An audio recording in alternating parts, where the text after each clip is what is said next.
Welcome to Project 613, day number 9. Today we move on to the next topic, the topic of Avodah Zarah, idol worship. We spoke on the first day of the mitzvahs about the second one of the 10 commandments, that we are not to ascribe any godly power to anything besides Hashem, which we all know is a foundational mitzvah in the Torah. This mitzvah has multiple details to it, which are all mitzvahs for themselves. Actually, from the 613 mitzvahs, 51 of them talk about idol worship and avoiding the ways of idolaters. We know that Abraham, who was the first Jew, lived in a time when everybody was idol worshippers. His father Terach was the owner of an idol store. But Abraham, who was a young boy at the time, independently discovered and chose Hashem as the only God, realizing that Hashem is the only one. And in return, Hashem made the covenant with Abraham and with the Jewish people until today. So we are going to study these mitzvahs briefly over the next few days. Some of them don't even exist today, but they're all part of this general foundation. Number 1, starting with our minds, that we are not to learn or to even dabble in the ways of idolaters and foreign theologies that could lead us to serving idols. With a lack of intelligence and not knowing better, these could take us to the wrong places. And also included in this is we are not even allowed to gaze at an idol. Moving on to our hearts, we say in the Shema, you shall not stray after your hearts and after your eyes. This is the mitzvah to always be in control of our minds and hearts, not to get pulled in to heretical beliefs that could sound appealing or to illicit pleasures that could take us to the wrong places. Moving on to our words, to our mouths, that we are not to curse God. And then, in serving idols themselves, we find that there were different idols that had different ways of worshipping them. If we look back in the prophets, there was the idols of Markulis, where they would throw stones at it to worship it.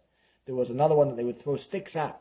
There was the Pa'ar idol worship, where they would relieve themselves to worship the idol.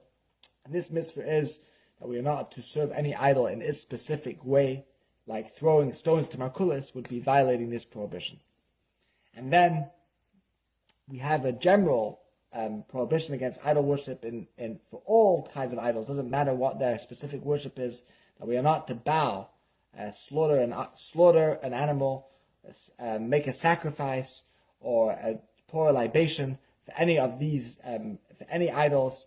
This is idol worship in all cases. These are specific acts which are reserved to serving Hashem in the temple. We're going to learn about in a few months from now when we learn about the mitzvahs in the Bet HaMikdash, in the Holy Temple. And then we have the prohibition against owning or hiring somebody to make a graven image for a god, an idol for us. And the prohibition against us manufacturing or making a graven image even for somebody else. And the next prohibition, which is that we are not to make any graven image of a human being, which says in the Torah that you shouldn't make for me gods of gold and silver. This is understood to mean that even making an image of a human being, even if it's not to worship it, is prohibited.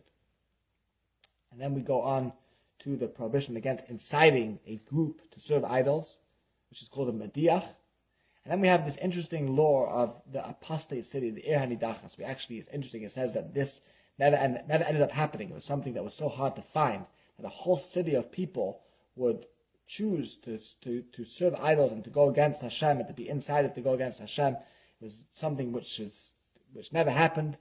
But we do have the mitzvah that in such a case, by an apostate city is to be destroyed, to be burned down, and that we are not allowed to benefit. Another one of the mitzvahs, we're not allowed to benefit from anything from the city. And thirdly, we are not to even rebuild the Ir HaNidachas, the apostate city. See you again tomorrow for the continuations of the mitzvahs in connection with idol worship and idolaters.